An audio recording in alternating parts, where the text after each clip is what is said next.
बुहुमनि बयनिख्रुइबो देरसिन फोथाय खेबस' खालामग्राया जाबाय सम।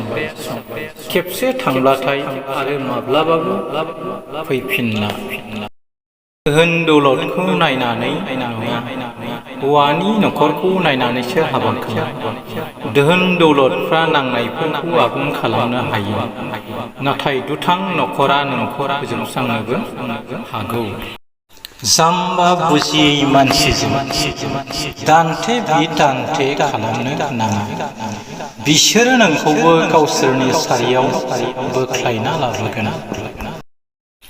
खायसे लोगोआ नोंखौ बुंनो नाङै आयदायाव बाख्नायनानै गोसो दुंखांहोबाय थागोन आरो सुथुरा नोंनि मोजां खामानिखौबो गाज्रि बिथिंफोरखौ दिहुन सावरायगोन।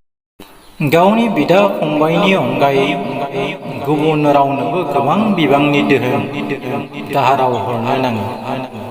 बेनो सोमोन्दोखौ गुबुंले खालामगोन। रावबो नोंनि खामानिखौ मावना होआ। गावनो गाव खामानिखौ मावनो नांगोन। एसेनोसै, गोजोन्थों, खुलुमबाय।